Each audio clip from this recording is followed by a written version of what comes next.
And what is 100% a dark horse candidate for the fight of the night?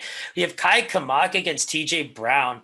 Now, a couple things about TJ Brown that, we didn't really like in the last fight, right? He was eating leg kicks like crazy. I think Danny Chavez burst onto the UFC, scene in a big way and was able to deal a lot of good damage to Chavez. And I don't think that Chavez was able to kind of stay in the striking game, but kept trying to fight for it. And that's where, working with Bryce Mitchell at his West Side team, things like that, that's going to really, really help. Because in this fight, Kai Kamaka is training out of Xtreme Couture. We've seen him work in the bags with Eric Nixick.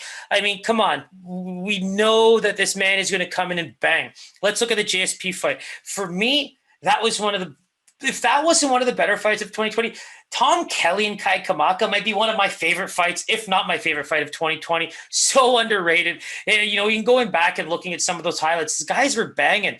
And the one thing that I want to just completely praise Kai Kamaka for is his body work is so good.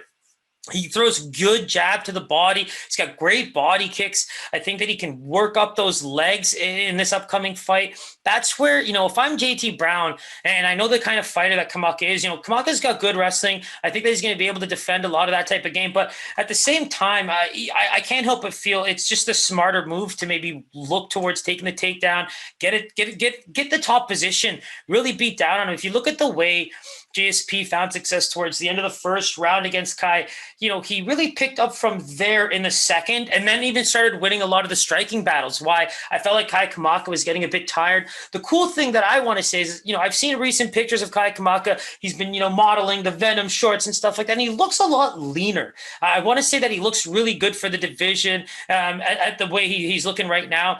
And that should help him. I think that when you're cutting down a bit more and just have a leaner frame, it prevents you from tiring out a bit, especially when you throw the way he does, because he's all power, man. And what's funny is you could actually say in this fight, Kai Kamaka has the wrestling advantage with his 75% takedown accuracy. But, if I'm JT Browder and I see what Kai Kamaka can do on the feet, it's just one of those things where why am I sitting and taking the damage? I went up against a guy like Danny Chavez, who was able to chop me down, land big shots, even rock me quite a bit in the second.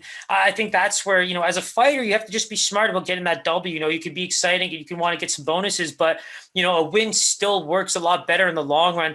And I think if you try to avoid a lot of that power shots in the early parts of the fight, you might actually make this a more opportune fight for yourself, especially towards the end of the second, if maybe you're not the same type of, complete fighter that we see from JSP right now, who's definitely on the rise and going to be talked about in a second here. But, against a guy like Kai Kamaka, who's just good everywhere. He's got a brother on the come up. He's training at the right gyms. He's making all the right adjustments. It's like you really do want to pick the spots where you can do your best work. And I just think from a striking area, I think Kai's just getting better. And you look at his 8-3 record, it's so misleading. Guy's only 26 years old. He's fought in great promotions against really good fighters. That's where I think losses in MMA are just such a different thing because they really can't just be such a, positive builder in the long-term aspects of your career, because even if you get tapped out in the first round, I mean, how much damage did you really take? But you definitely know not to make certain mistakes like that again. And, Kai's got so much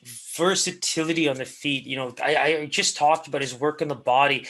I think that if he's able to really pick up from there from the start and not really be too frightened of the takedown game, I just think that TJ Brown's going to have a tough time on the feet. It's going to be a very tough fight on the feet. And when we look at the odds here, yeah, I mean, Kai Kamaka opened up at minus 185. It is now sitting at minus 150. So TJ Brown getting a bit more respect, coming down to that plus 120 range. So obviously these guys are getting a bit more closer in the fight. And I think that's where it should be. I think this is a fun fight, a guaranteed dark horse for fight of the night. I think that if both guys come out banging, which they very well could, Kai Kamaka has a bit of an advantage there. Now, if he doesn't finish, which he actually doesn't finish much in the UFC, it's going to be interesting to see where this fight goes in the second and third, because I think that Danny Chavez's power really came out shining in his fight against TJ Brown. And, if TJ Brown's able to kind of deal with some of these heavier shots, and definitely work it up against the fence, get it to the ground. I think you have to get him off his feet and keep attacking, because if you let Kai Kamaka plant and just keep throwing these bombs, he's got a great right hook. These are the bombs that you're going to feel. These are the bombs that are going to make you, not be as good in the third round, which is where I believe you can turn this fight around. And so that's going to be a fun one. I definitely think it's going to be, one of those significant strikes. I can't believe how many they've thrown.